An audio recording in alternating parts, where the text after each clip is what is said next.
I can't remember the last time I had a full stomach. It could have been 3 days ago, or 4. It's hard to tell when my stomach is so empty that only the wind whistles inside. Time becomes a mocker. All I remember is the smell of wood smoke, the murmur of water at the foot of the path, and the wind that blew through my torn shirt and made my spine crawl. My name is Caleb Rivers, 14 years old, orphan. And this morning, I was about to step over a dying man. I was crouching behind a cottonwood tree as big as a wagon, watching the river below. The spring water churned like a wild beast, murky, brown, and angry. Every log that passed by seemed a threat. The usually gentle flow had become a wall of water, as if the heavens themselves were ready to swallow up anyone who dared to cross. I needed to get across. The trading post was only a day's journey away, and I had run out of rations since last night. My rusty knife was the only thing I had left, and a thin wisp of hope was the only thing keeping me going. And then I saw him. A figure stood precariously in the middle of the rushing water. He leaned on a stick, shaking like an old tree in a storm. His back was bent, his left leg dragging as if it were broken or no longer usable. I couldn't see his face, only the thin hand that held the stick, which was bending with the current. One more slip, and he would be swept downstream to the jagged rocks. My first instinct was to cower, hold my breath, like I always did, like I used to hide when I saw a white patrolman or when I heard a coyote howling at night, always staying out of trouble. There was no room for error for someone like me. But this time, my legs wouldn't listen. I still don't know why. Maybe it's because the image of him struggling in the cold water brings back something I've tried to forget. The look in my mother's eyes the night she died, coughing so hard she couldn't speak, but still pulling me close, whispering that I had to keep going. Or maybe I was just tired of living like a ghost. I wanted to be human, even if just for a moment. And so I came out of hiding. My sodden boots almost knocked me off my feet at the first step. The icy water cut into my flesh like a razor, and the force of it made it take all my strength not to be swept away. But I didn't stop. I kept walking, step by step, my eyes never leaving the old man trembling in the stream. "Sir," I shouted, but the sound of the water drowned out all sound. As I approached, the stick he was leaning on suddenly broke in two. His body fell forward like a sack of grain slipping off a cart. I lunged forward, offering my shoulder. "Lean on me," I shouted. Before I knew what was happening, the old man's weight was on me, my knees digging into the slippery stone. His scent, old tobacco, drier, and time filled my chest as I gritted my teeth and braced myself against him. "We will get through this," I whispered, not sure if to him or to myself. How long it took us to cross the river, I don't know. Every step was a battle. My worn-out shoes were no help, and sometimes I felt like I was about to be dragged away.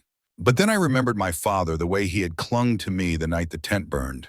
And the way he had said over and over, "You have to live, Caleb, you have to live." I cling to that memory like a drowning man to a log. And I move on. We collapsed on the other side, panting like horses outrunning wolves. I felt like I was going to throw up my lungs. Mud covered my body. My hands were scraped and my knees were bleeding. But he lived. We all lived. I was about to turn away without saying anything. Habit, help, and then disappear. But then he looked at me. His eyes were strange, not a simple thank you. It was as if he saw something in me that I had never known. "You have your mother's eye," he said in fluent English, though with a strange accent. Sarah Rivers has that same blue look when she chooses to help rather than hide. I was stunned. That name, a name that only relatives knew. My mother. I breathed. "You knew my mother." He did not answer at once, but his hand rummaged in a leather pouch at his side, and he placed in my palm a small object, warm even though the river water was still wet on my fingers. "Go, Caleb Rivers. Go back to where you are. Someone will come looking for you tonight. When they ask, say, Ayana paid her debt." I didn't have time to ask any more questions. The sound of horse hooves echoed in the distance, and he just pointed silently down a small path leading into the forest. Although my heart was full of doubts and my mind was in turmoil, I followed him. I ran. I ran as if the world were chasing me. In my hand, the small object he gave me, a green stone engraved with 2 trees in a river warmed like a beating heart.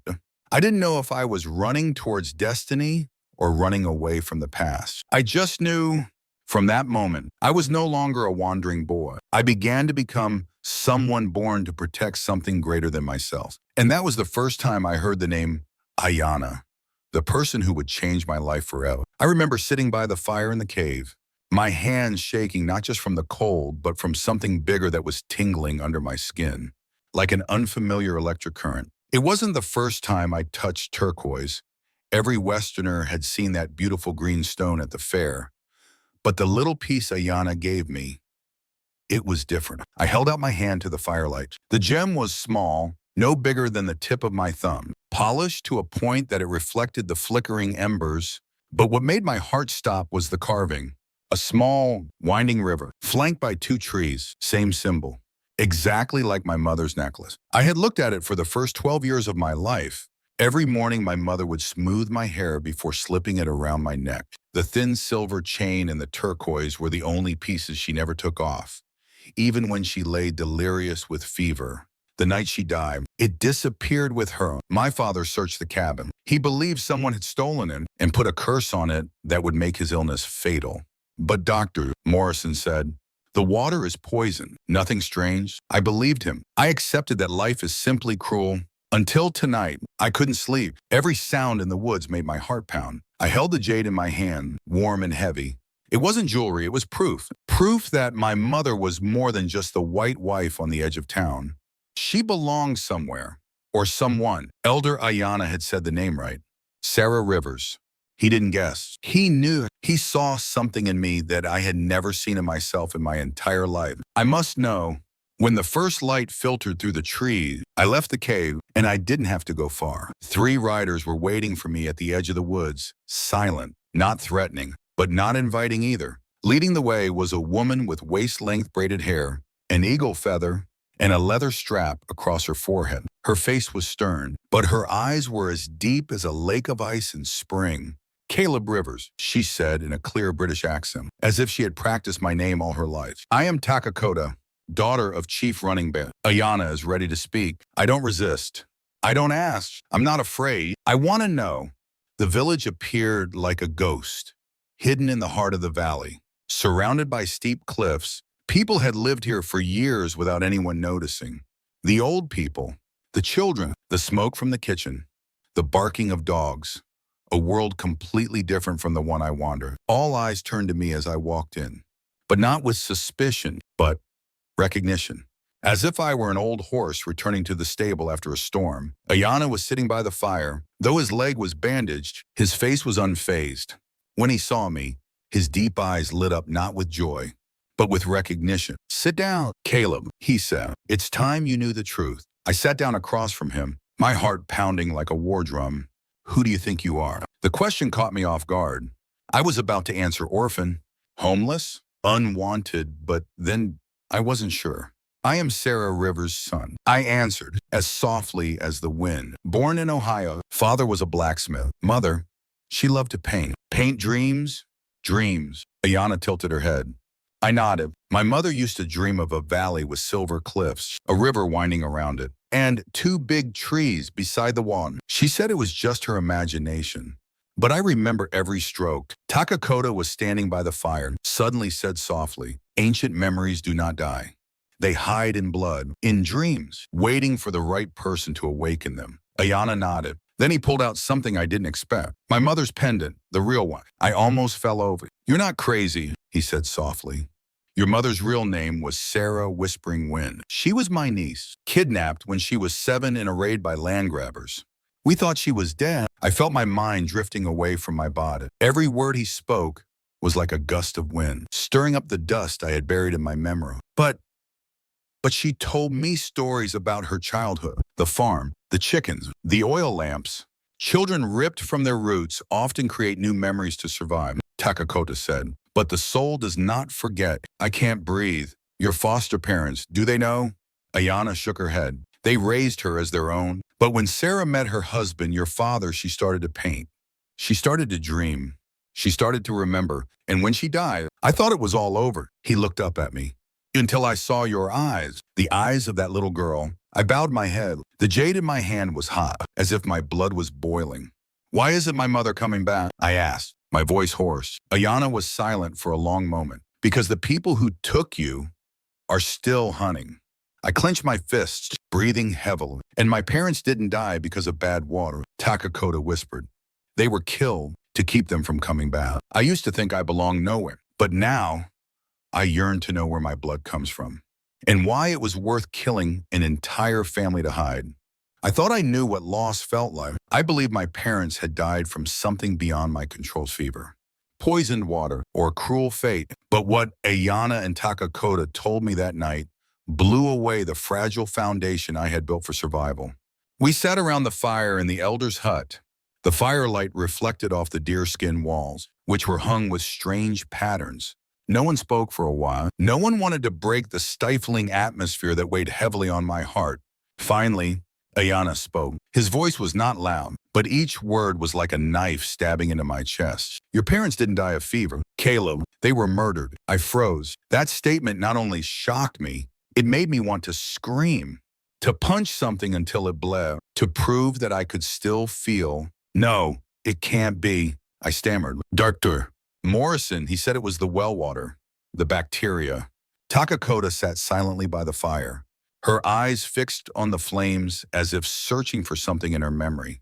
Then she said, coldly, Doctor Morrison gets paid to say them. I couldn't believe my ears. Morrison, the one who held me when my mother died, the one who gave me a bowl of hot porridge in the first winter without my parents, the one I once considered the last person in the world who wouldn't abandon me. He killed them. Ayana nodded. Not alone, but he works for the people who took your mother. They never stop hunting. What? I whispered, my voice cracking with anger and confusion. What do they want from my parents? Ayana stood. His bandaged legs slowed his step, but each step carried the weight of a lifetime. He walked to a wooden chest in a corner of the tent, opening it. He took out a roll of animal skin, tightly wrapped inside something. As he spread it out in the fire, I saw a map, not like the maps I had seen in town. There were no stagecoach roads, no modern landmarks, just mountains, rivers, forests, and ancient symbols that seemed to come from a dream. In the middle of the map is a large X, located between three river branches that crisscross like three diagonal cuts. Ayana pointed at it. Do you know what this is? I shook my head. Outsiders call this the mysterious silver mine. They have been searching for it since the Crusades. Some believe it holds enough silver to buy the throne, and your mother, because she has the blood of a secret keeper, is considered to know the way to it. I looked at the map as if it had turned into a snake. Silver mine, silver. Because of a rumor they killed my parent. It's a trap, Takakota said, turning to me for the first time. A great deception perpetrated by my ancestor. There is no silver mine. That statement knocked me out. I glared. What? Ayana sat back down, his gaze softening but not losing its seriousness. That X doesn't mark silver. It marks water. The three great rivers of this region originate in a single place, a sacred valley, protected by the tribe for generations. I was bewildered. Do you know what this barren land is worth most? Not gold, not oil, not silver, Takakota whispered. It's water. I felt my blood run cold. What they had said began to fit together like a strange puzzle in my head.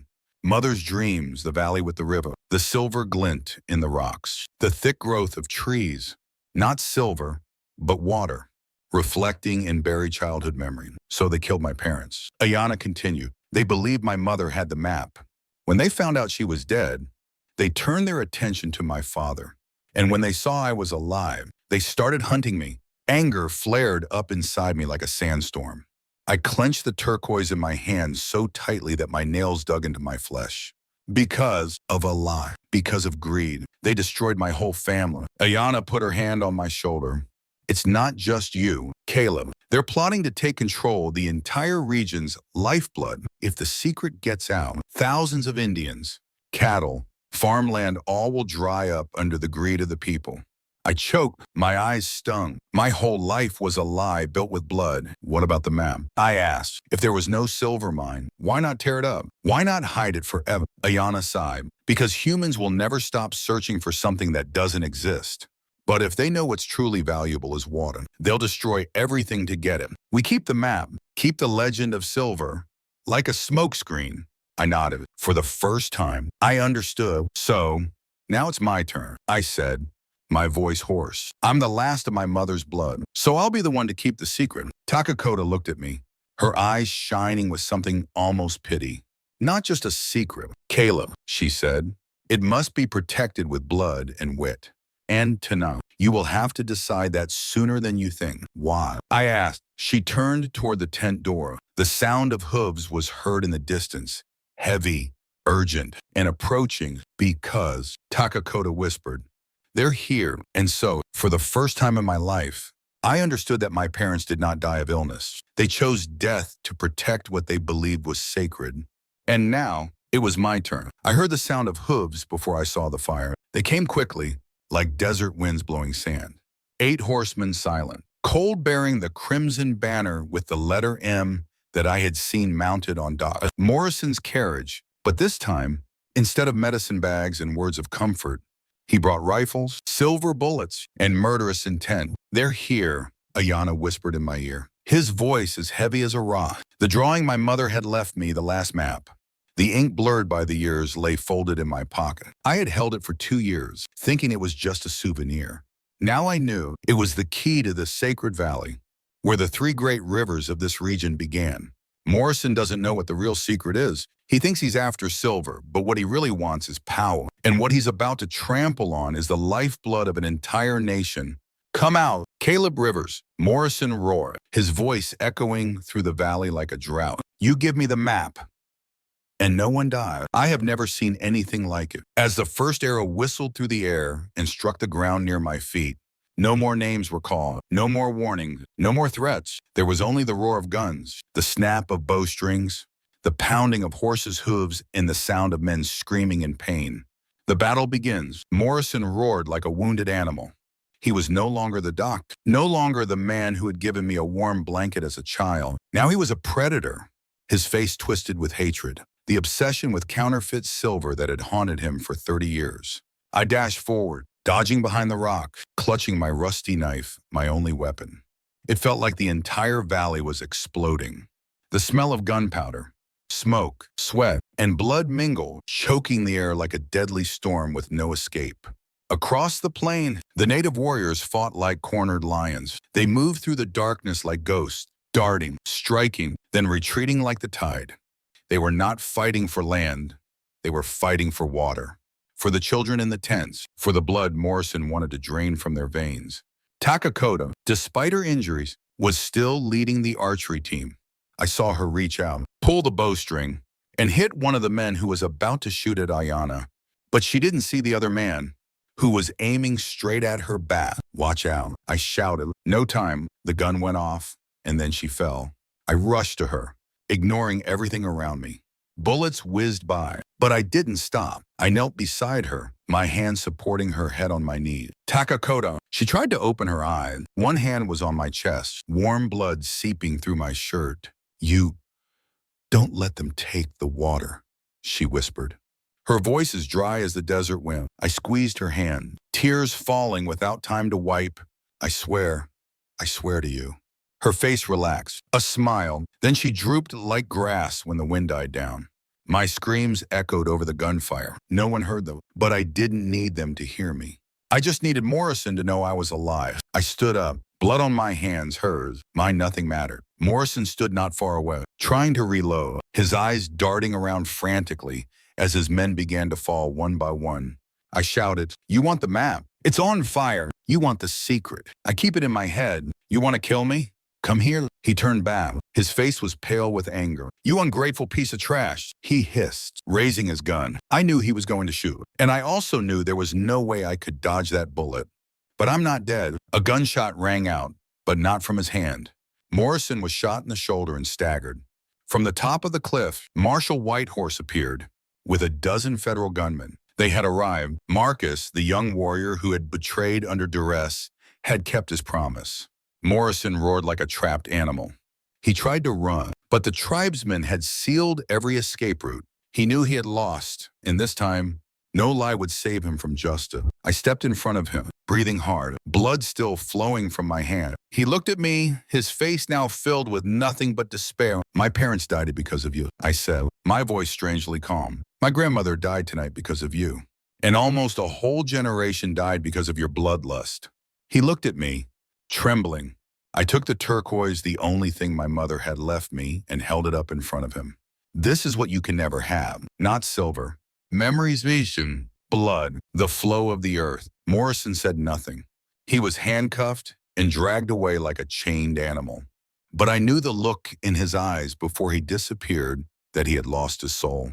The battle ended as the sun rose from behind the cliff. The fire had died down. Smoke still drifted across the ground. The survivors hugged each other in silence. No one cheered, because today no one won. They just survived. I stood on the mound, watching the river flow. The water surface shimmered in the dawn light like a broken mirror. Each passing drop reminded me of the promise I had made. I am no longer a child who only knows how to survive. I am the guardian of the sacred stream. In the roar of the fire, I lost my guide, but I also found a reason to continue. The blood that was shed that night would not be in vain, for it watered the sacred ground, nurturing the next generation of guardians.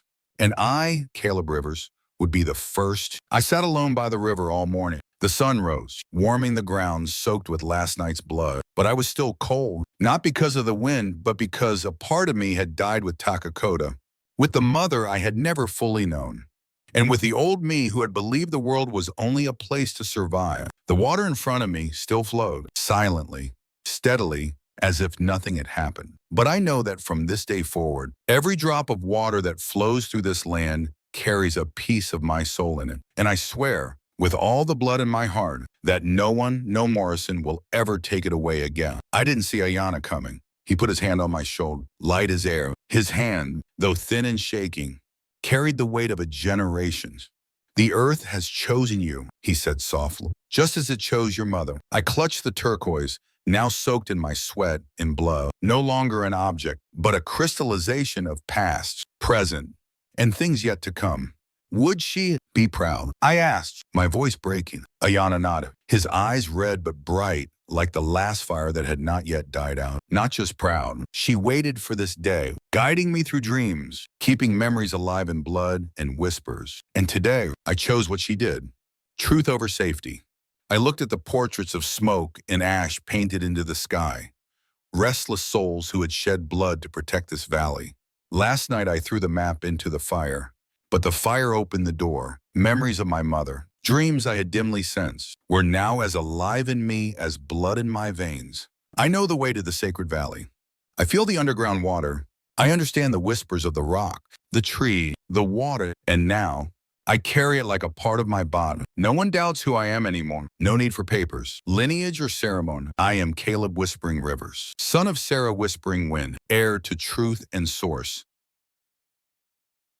Awesome. And I know it's just the beginning. In the early morning light, as the fire dies, the blood dries, and the water flows again. A new oath is born from the ashes. I will guard this water for those who have fallen, and for generations yet unborn. 3 days after the battle, the valley had not yet fully recovered. Grass charred the ground. Thin plumes of smoke still smoldered from burned huts, and the smell of gunpowder lingered on the wind.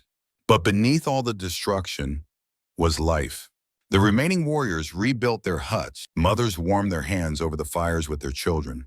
And the clear water continued to flow through the crevices of the rocks as if no blood had ever spilled on the grassy bank. I was no longer an outsider, no longer a child surviving on instinct, hiding in the woods. Now, I stood in the middle of the village circle. Before me stood Ayana, the elder, and beside him, the ceremonial robe wrapped in deerskin, which had been waiting for me for 14 long years. Caleb River. Ayana said my name in a low, firm voice. No one laughed. No one applauded. Here, people did not applaud with sounds. They listened with their hearts, with deep respect. I stepped forward, my bare feet touching the cool earth. Once again, I felt the water beneath the ground, flowing like blood under my skin, and I knew this was where I belonged. Ayana raised her hand and slowly opened the leather package. Inside was a set of clothes made from young deerskin, meticulously beaded by hand, each stitch bearing bold ethnic patterns. This suit, he said, was made when you were just a stray drop of blood. We didn't know if you would survive, but we believed, and tonight, that belief returns. He handed me the shirt. I took it, trembling. It was soft like my mother's whispers in the wind. warm like her hands that had stroked my hair when I was little. As I put on the suit, the whole circle bowed. No one said anything, but I felt as if the wind that had just blown by recognized me as a part of this place. Ayana stepped forward and took out a turquoise pendant from his pocket, my mother's. The old silver chain still glinted in the setting sun. He placed it around my neck, as carefully as a father introducing his son to the world for the first time. Now, he declared, Caleb is not only a son of Sarah Whispering Wind, but a son of this land. From this day forward, you will bear the name your mother never had. Caleb Whispering Rivers, keeper of memory, bearer of waters, straddler of worlds. I bowed my head. No more tears, only peace. After the ceremony, I sat by the fire with Ayana, a cup of warm herbal tea in my hands. You can go back, he said softly. The court has declared your parents' ownership of the land legal. You can go back to town, rebuild that house, live the life of an American with papers on the ballot. I smiled faintly. That house, I said, was built to escape the past. I am no longer hiding. He nodded, unsurprised. So what do you choose? I looked towards the mountain where three rivers converged. From here, I could feel the water, like hearing my mother's own breath from deep within the earth. I will stay, I said. Learn the language. Learn to listen to the wind. Read the rock. Protect the streams. Learn to be a man of this land, not just by blood, but by action. Ayana smiled. For the first time, I saw him as a real grandfather, no longer an elder, no longer a keeper of secrets, but an old man proud to see his grandson choose the right thing. So tomorrow begins a new dawn, he said. The next day I went to the river with the village boys. They taught me how to throw a spear from horseback, how to read the path of fish by the pattern of the waves, and how to distinguish between deep water and shallow creeks. I learned fast, not because I'm smart, but because I was born to remember what I know. Every evening, I sit with the old people and listen to them tell legends about water, mountains, and roots. Those stories used to be vague memories of my mother, but now they are my clear responsibility. I am no longer a stranger, no longer a child picking up fallen rice in the market. I am the guardian of the valley, the man of the river, the man who belongs. One day, people like Morrison may come back, not with guns, but with papers, with laws, with the lure of the outside world. But next time, they won't meet a starving orphan boy. They will meet a warrior with water in his veins and hundreds of souls standing behind me. Takakota, my mother, my father, my ancestors, and the water will flow forever. People used to ask me, what is valuable to you? I used to answer, nothing. Now, I know I have the river, I have memories, I have ancestors, and I have a home.